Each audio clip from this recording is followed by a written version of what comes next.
biggest constraint that atolls and atoll island countries face is the constraint on land.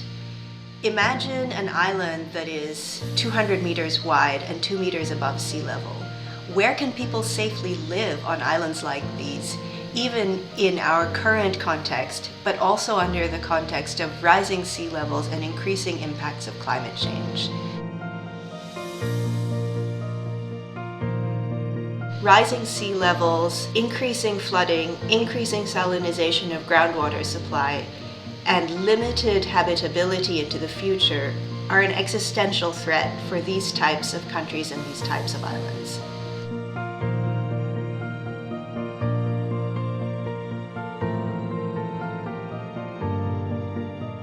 The big reason that we've worked on this project is to help the atoll island countries of the Pacific to better understand the nature of the constraints that they face into the future and to try and present feasible, viable options for long-term climate adaptation. We are looking at a 100+ year adaptation horizon, which is really getting to the heart of how do countries like the Republic of the Marshall Islands, Kiribati, and Tuvalu continue to be habitable and continue to retain their viable cultures, languages, and societies into the future under the uncertainty of climate change. These questions are not only technical questions, they're not only engineering questions, they're not only about building seawalls or other coastal protection measures. They're about radically transforming the potential solutions that a government can consider under these constraints.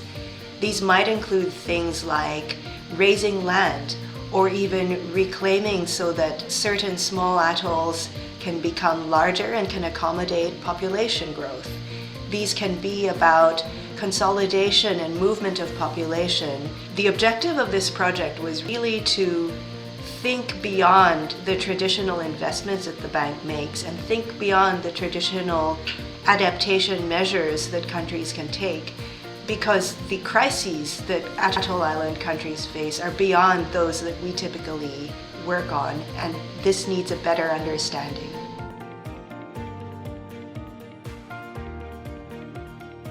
Because land is so constrained, people's attachment to land and to where they're from and to their islands is very, very strong. In the Marshall Islands case, the land tenure system is extremely complex and extremely rich. So any adaptation option that looks at creating new safe places for people to live has to understand these types of situations and this context. This visualization platform is really important to combine various complex concepts and layers of data that in a data-poor environment like the Marshall Islands have never been combined before. Being able to visualize not only current impacts but future scenarios and future options for adaptation can be a very powerful tool in the government's own consultation and planning process.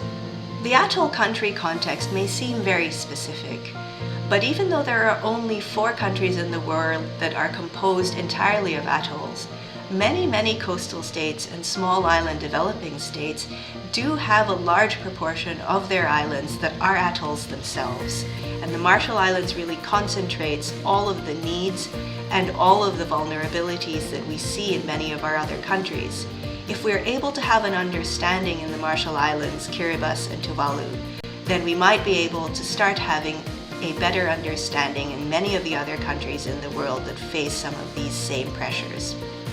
We are trying to assist the government of the Marshall Islands to get a better understanding of what is possible, but to paint a picture of potential hope as well for the future and what the pathways are that might be open to the country to ensure that communities can continue to live safely, continue to be protected, and continue to be provided with the services and the infrastructure and the opportunities that they have come to aspire to.